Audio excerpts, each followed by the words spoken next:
Uma produção Domínio Público Audiolivros de Isaac Asimov. Versos na Luz. Narração Jaime Maciel. Antes de começar o vídeo, curta, compartilhe e caso ainda não seja inscrito no canal, clique no botão Inscreva-se. Aproveite o audiolivro. A última pessoa desse mundo que alguém julgaria um criminoso era a senhora Avis Lardner.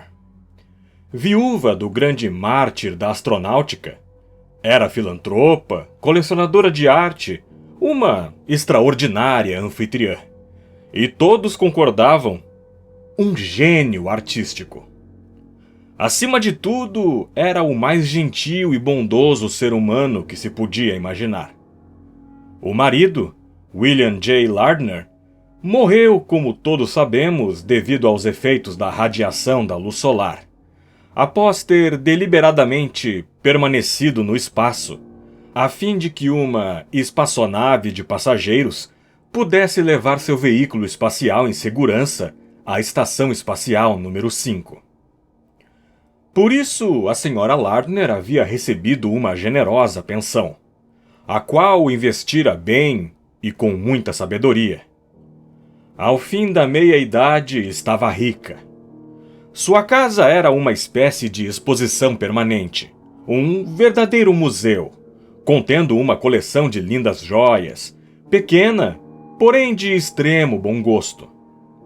De uma dúzia de diferentes culturas, havia conseguido relíquias de quase toda a peça de artesanato concebível, que pudessem ser engastadas de joias para servir à aristocracia daquela mesma cultura. Possuía um dos primeiros relógios de pulso, adornado de pedras preciosas, fabricado na América. Uma adaga incrustada de pedras preciosas, procedente do Camboja. Um par de óculos, decorado com joias vindo da Itália, e assim por diante, interminavelmente. Tudo estava aberto ao público. As peças de artesanato não estavam no seguro e não havia nenhuma providência comum no sentido de garanti-las. Não havia a necessidade de nada convencional, porquanto a senhora Lardner mantinha um corpo de auxiliares, constituído de robôs servos, a cada um dos quais podia-se confiar a guarda de cada um dos objetos, tendo eles imperturbável concentração, irrepreensível honestidade e irrevogável eficiência. Todos sabiam da existência dos robôs, e não há registro de ter algum dia ocorrido alguma tentativa de furto. E havia também, é claro, sua escultura luz. Como a senhora Lardner descobriu seu próprio gênio para a arte, nenhum convidado de suas pródigas reuniões conseguia adivinhar. Contudo, em cada ocasião, quando a senhora Lardner abria a casa para os convidados, uma nova sinfonia de luz percorria os aposentos de um lado a outro.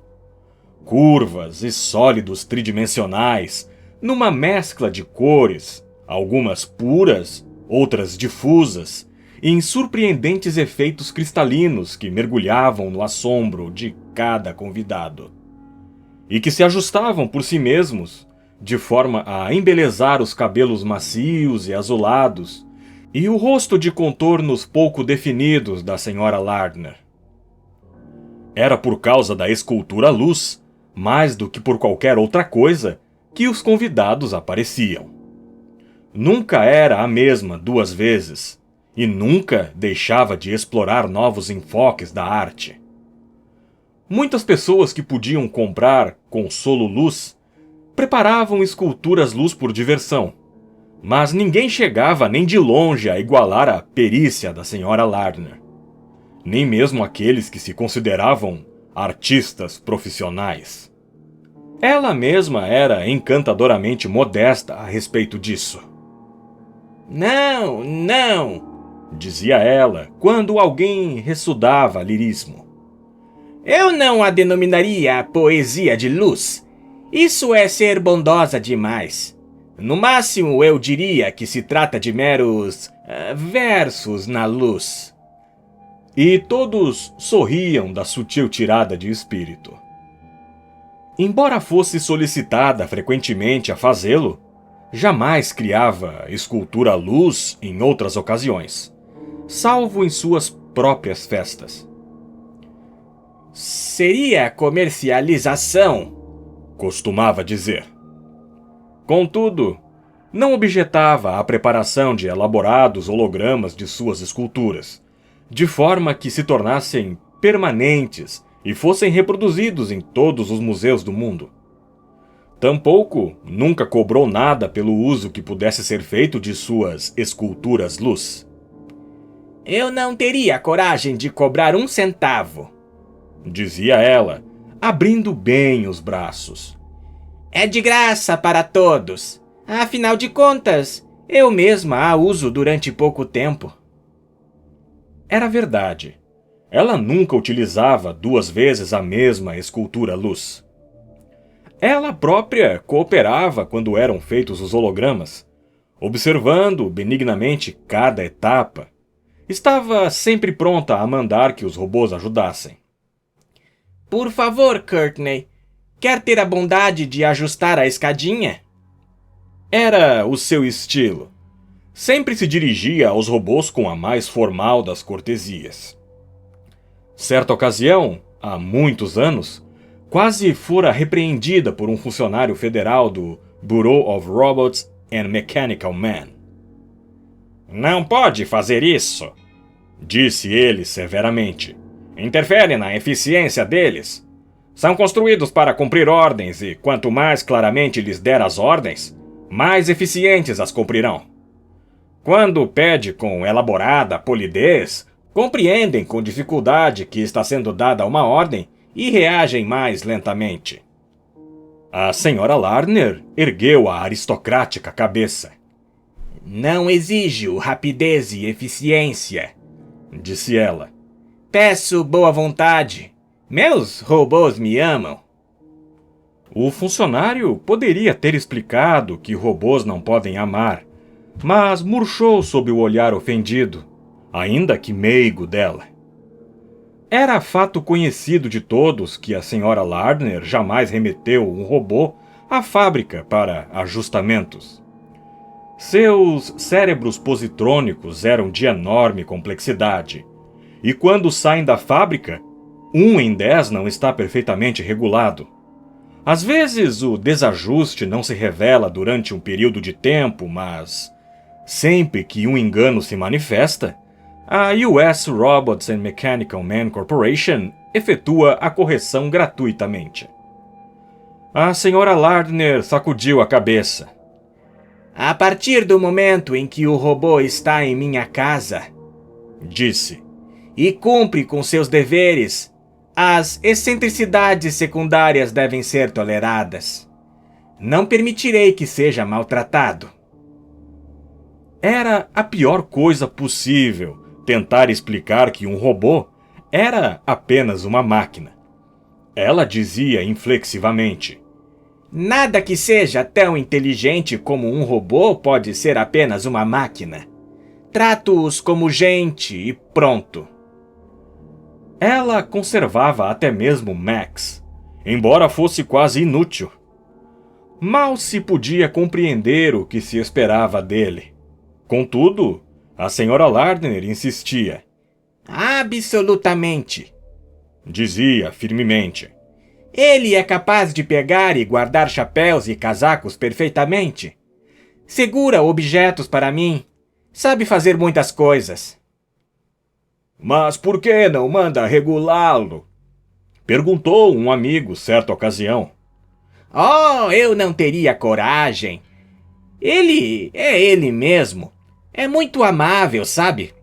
Afinal de contas, um cérebro positrônico é tão complexo que ninguém consegue saber onde está enguiçado.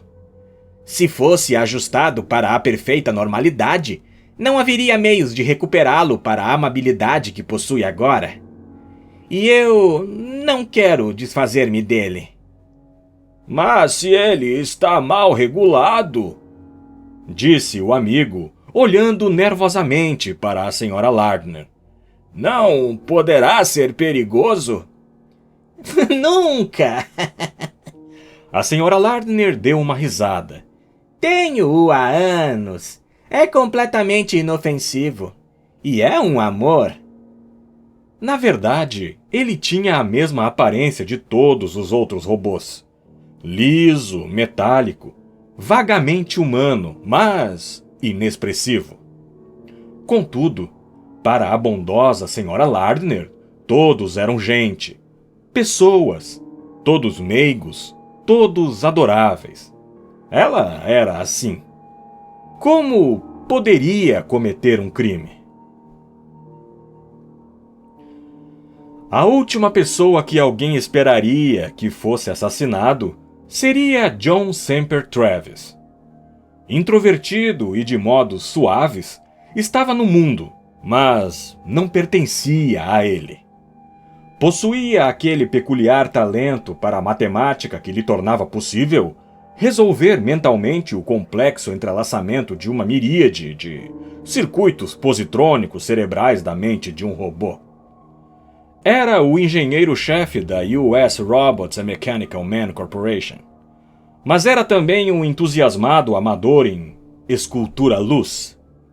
Havia escrito um livro sobre a matéria, no qual tentava mostrar que o tipo de matemática que utilizava para resolver problemas de circuitos de cérebros positrônicos poderia ser modificado para servir de guia na produção da estética da escultura-luz. No entanto, sua tentativa de colocar a teoria em prática foi um fracasso desanimador.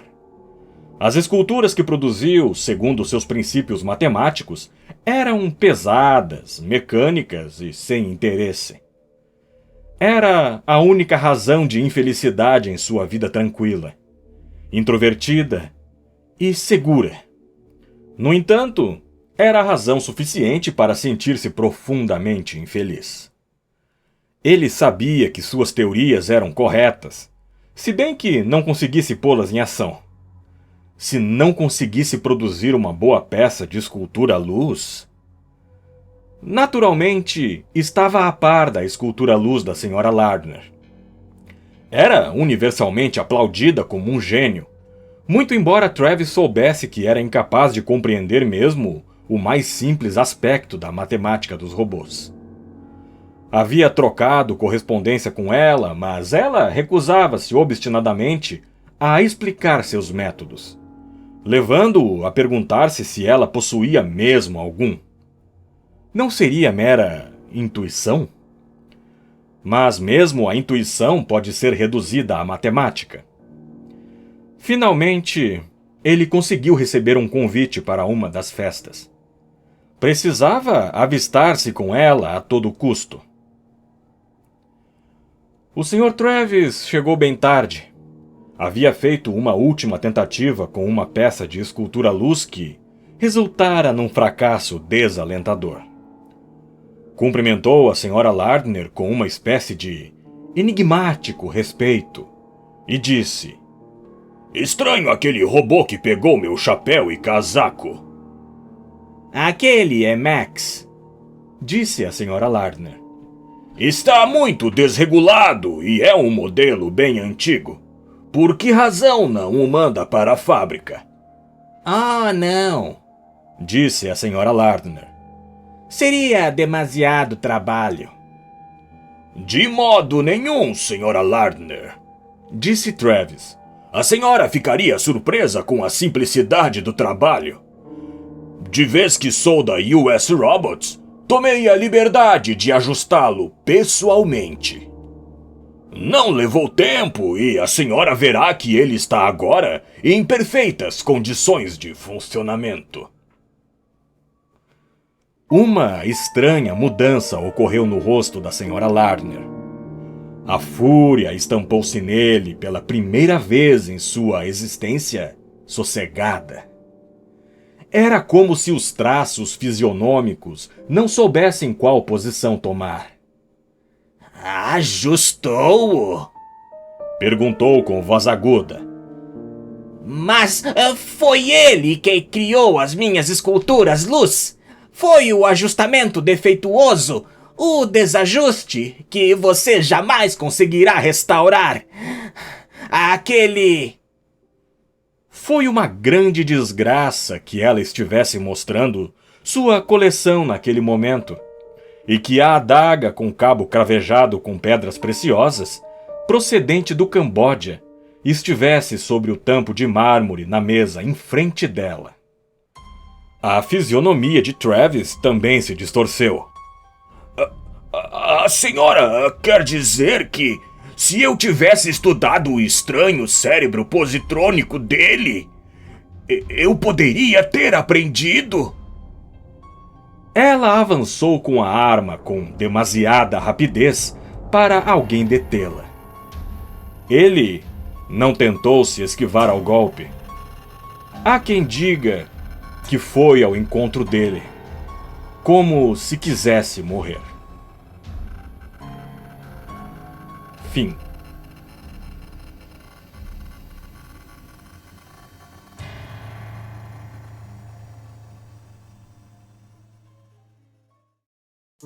Você já pensou em se tornar membro do canal?